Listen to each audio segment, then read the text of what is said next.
Good morning and welcome to the Panthers.com Coaches Show. I'm your host, Dave Newcombe, and I'm delighted to have with me this morning James Lofton. James is the first-year women's soccer coach. James, welcome to Panthers.com Coaches Show and your first effort here, and it's been an exciting season for you. It certainly has, and thank you for having me. Yeah. James, let's start off by letting people know who you are. Give us a little background, where you're from, and where you played intercollegiately, and then some of your coaching experience. Sure. I actually grew up in Harrisonburg, Virginia, Right. and from Harrisonburg, I spent a year and a half at the University of North Carolina at Greensboro. Mm-hmm. I played through my sophomore year, and then after a year and a half at UNCG, I transferred to the College of William & Mary and played the rest of my career there. After William & Mary, I went to serve as the assistant coach at the U.S. Naval Academy. I spent 1 year there working with the men's program, had a fantastic experience under a great mentor. Right. And then I went to serve as the assistant men's coach at Shenandoah University. Sure. And then I decided to go back and get my master's degree, and I got my master's degree at VCU at the Center for Sport Leadership. Oh, right. And then made the transition here to Ferrum, and I'm really happy to be here. Yeah. And you and your wife, and your wife's a teacher, or? Yes, my wife is a high school biology and environmental science teacher. Right. And she's actually working in Charlottesville this year and potentially making the change to Ferrum next year. Right. Great. And, so you're from the Valley, so you know this area pretty well, in the recruiting area, and that should be real helpful. I know you don't want to talk about your honors, but I know that you had played for some pretty good college teams. North Carolina, Greensboro, you were in the tournament, and you got some recognition for all league, and then in the in William & Mary, your team did really well. You were in the final 8 or something in the NCAA tournament. So those are some things. And personally, I think you got some pretty nice honors. You were on an All-American list at William & Mary. And at high school, that's yes, right. Yeah, I was a high school All-American. Right. What a thrill that is. So you were probably pretty heavily recruited, and then you go and have a nice experience at the Naval Academy. What a wonderful place that is. That's a little different. Yeah, it was a very unique paradigm, and I was very fortunate to be able to serve with that program and get that experience. It certainly has shaped who I am as a coach. All right. And you, it's interesting. You for the most part, have coached men and played with men, of course. And this might be a tough, unfair question, loaded, politically incorrect question, but is there a difference between coaching men and women? And if so, what have you found to be the difference? Yeah, sure. I have noticed somewhat of a difference. This is my first women's coaching job. I'd worked camps before, women's camps before, but in terms of working as an assistant or a head coach, this is my first women's coaching job. And for the men, it's more about individual success. Right. It's more about who gets time, who gets accolades, and it certainly is about the individual. And I'm not going to make a blanket statement about all men's teams, but for the ones I've worked with, I think that it's more about the individual. Yeah. And for the women, it's a group dynamic. Right. It's important that the group is happy, that the group is successful, Right. And I like that. That's a refreshing change. It's about the team. It certainly is, and Right. it's all about keeping the team happy. Yeah. And like I said, that's a nice place to be in. Yeah, I haven't been to as many games as I'd like, but I did see a thrilling 2-1 game that we pulled out at the end. Megan Webb scored a game winner to beat Eastern Mennonite, which is right in your old neighborhood there, and so that was a good game. But you just came off. You just came home. You got in last night, 1 in the morning from Raleigh, North Carolina. On the bus, and it's your third win in a row. Big, I mean, big scores. Talk about your 3-0 run here recently. Yeah, certainly. I've just been really happy, and the girls get all the credit for this. It's been, throughout the season, it's been a growing process, and I think there has been a transition period from the previous coach to me, and certainly we had a lot of returners, so that's to be expected. But at this point, the team is actually starting to settle in, and one of the things I noted after the win against William Peace, our third in a row, as you said, is that it had to do with the team taking ownership and the team figuring things out. Yep. I can kind of lay the framework for success. I hope that's what I do as a coach, is lay the framework for success. But they really are in the driver's seat. And so when they're successful, like we have been in the last few games, it's all about the team working together, being positive, supporting each other. And as was the case against William Peace and certainly against Huntington and LaGrange, it was a group effort, and it was every player from the ones that played only a few minutes to the ones that went the whole 90. Yeah. Well, I don't know all the women on your team, but the ones I do know, I think, they're not only leaders on your team, I'm sure, but they're leaders on campus. Annabelle Pavarnik, just a wonderful young woman. As I look down the list, Caitlin Deaton, your goalkeeper, good person. Megan Martin, Annabelle, I said, Kelsey Gwinnen. Who else do we have here? That's the senior, and then Megan Webb, of course, from Westfield and Fairfax. A really good core of senior leaders, and I guess it's difficult. The seniors have had 3 different coaches. I think they were recruited by one, they played under another, and then they get this guy coming in, young guy, coming in their senior year. And it must be a real difference. I think they've handled the transition remarkably, particularly that senior class. We really have strong leadership within the program. You just can't ask for that, or you don't see that really. Hopefully you can ask for it, but you don't see that in a lot of programs, men or women, where there's a strong senior class that provides leadership for the rest of the group. And in this case, the senior class has not only handled the transition, they're totally positive, they're totally supporting of what we're doing here in the program, and they've bought in. And I attribute our recent success a lot to the leadership that they provide, not only on the field but off the field. Like you said, they're not only good players, but they're good students, they're good members of the Ferrum community. Yeah, they sure are. And talk about, you go down the list for, with the academic, laurels, we got a bunch that really do well academically, and they're on the all-academic league teams, and that's pretty cool.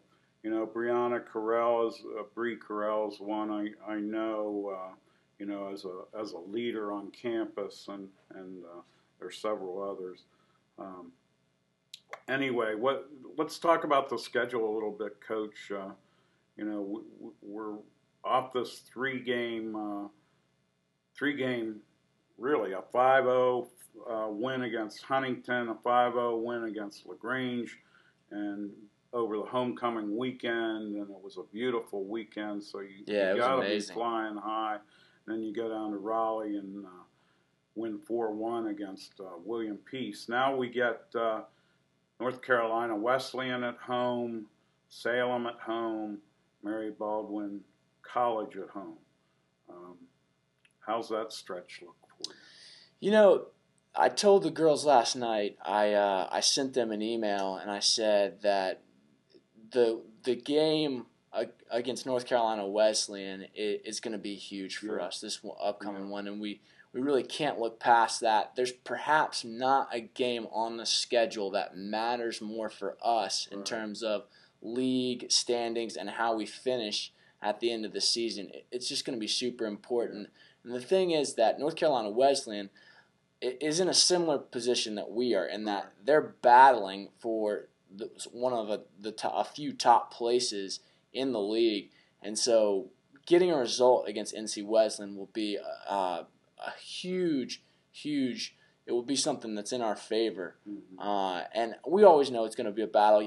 I have a very good relationship. I know from Navy camps, I know their assistant coach, Greg Rideout. He's a very good guy, very good coach.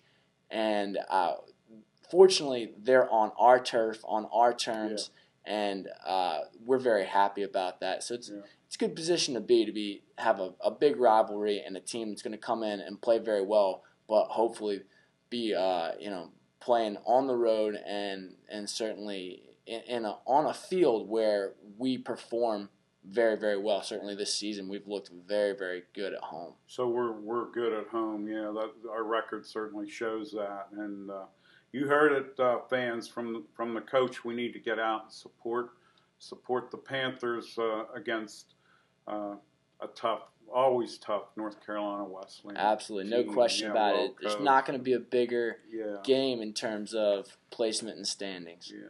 So we're 3-2 in the conference. Is that?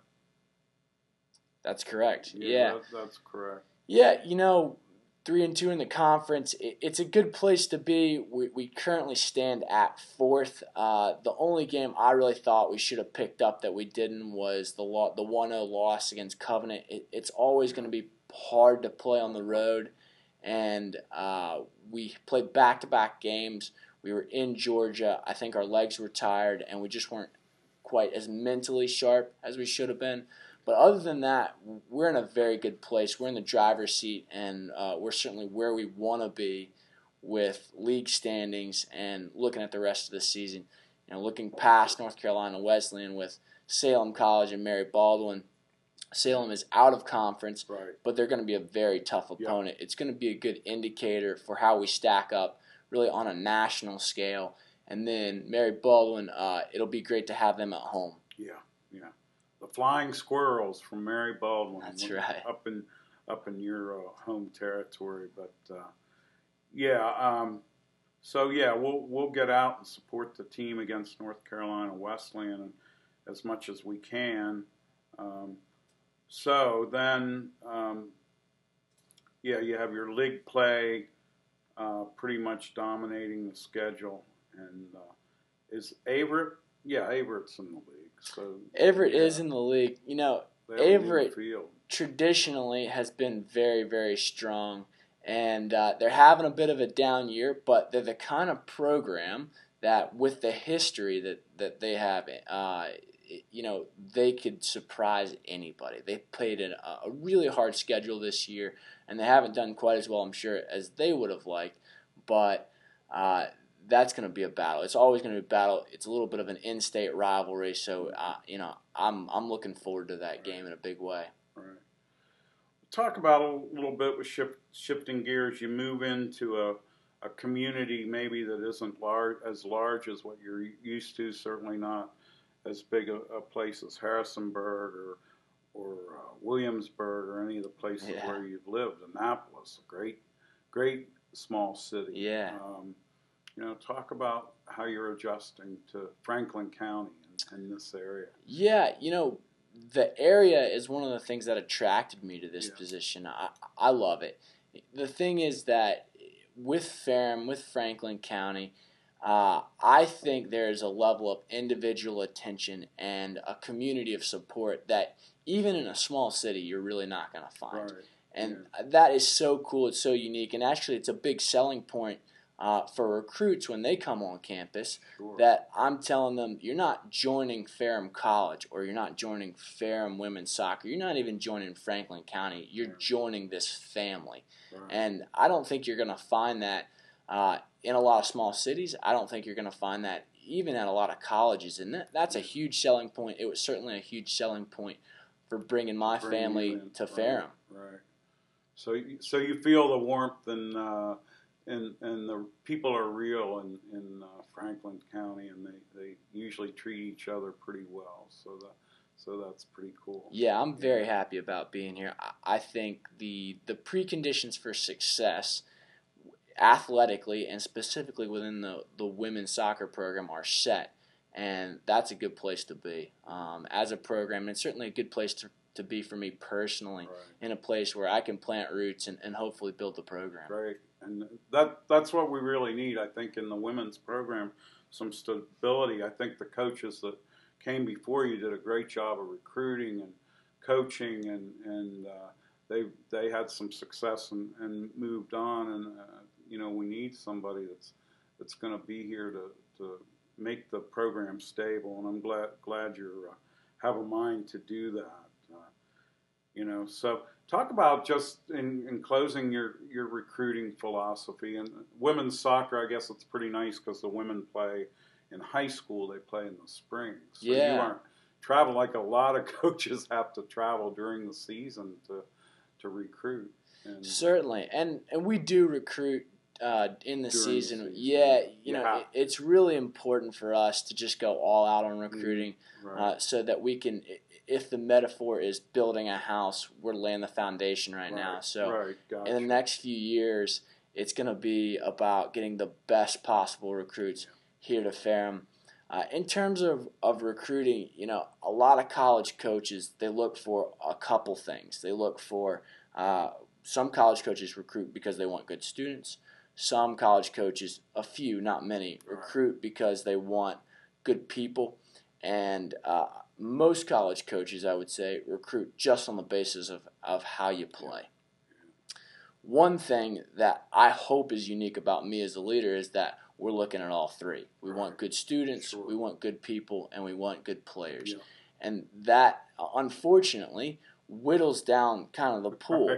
And I'm never going to be the kind of coach that takes the shotgun approach to recruiting. I'm not going to send out 1,000 letters and see how many responses I get.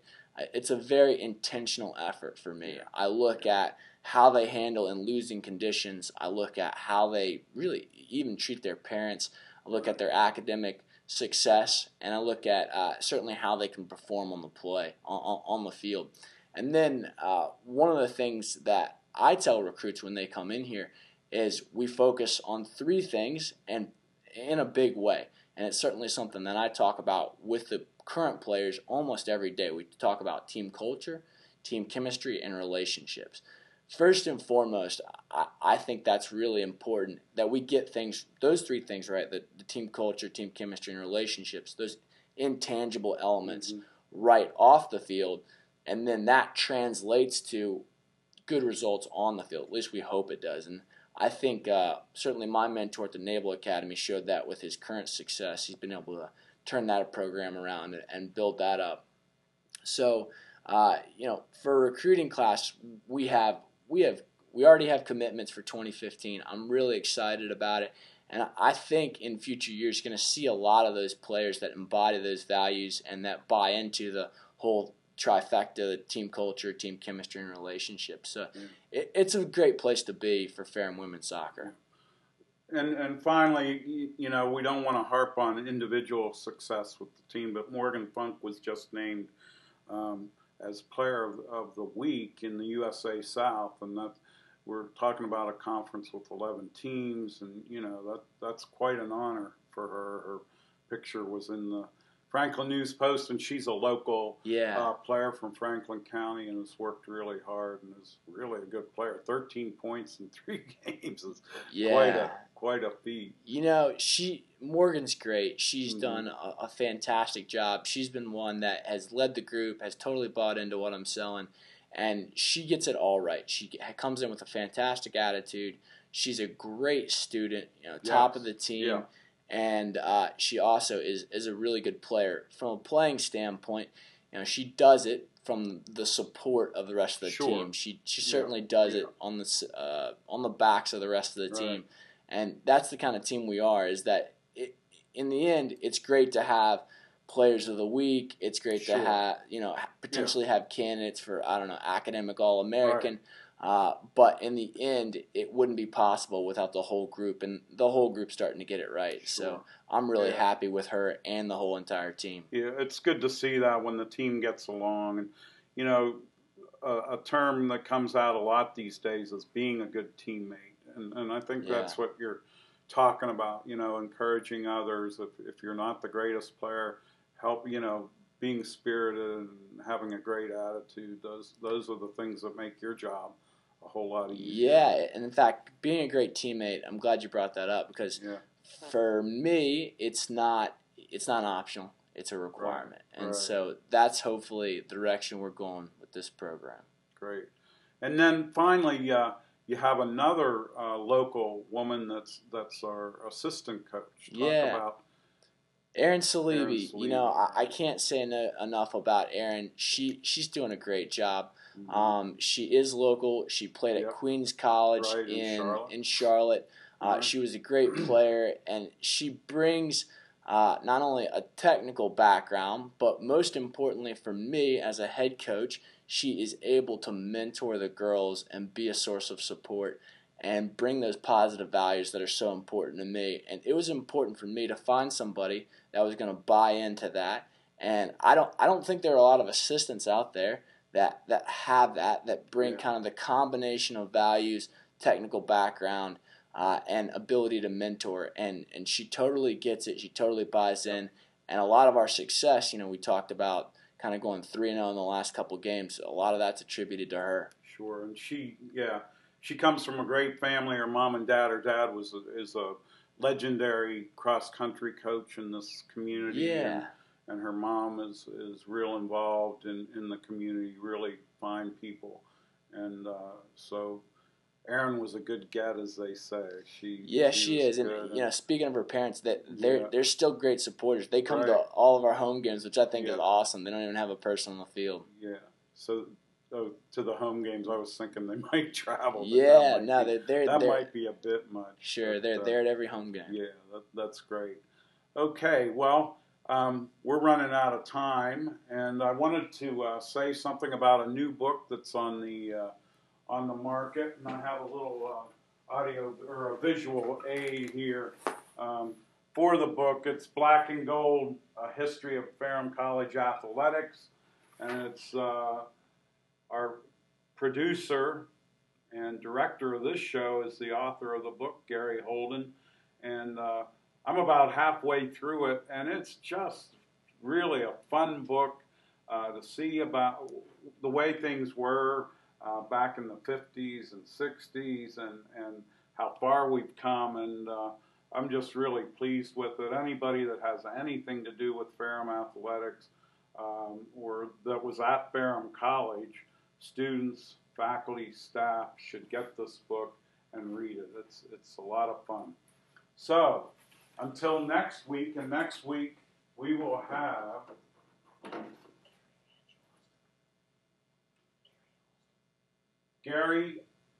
Carrie Austin, our field hockey coach, and we talked to Carrie last semester, and she's really done a good job with that team, first year field hockey team. So until next week, I'd like to thank James Lofton, our head coach here, for sharing, after getting off the bus at 1 a.m. and getting in here at 8 a.m. Thank you for being here. Thank you for having me. I really appreciate it. Yeah. And until next week, this is Dave Newcombe saying so long.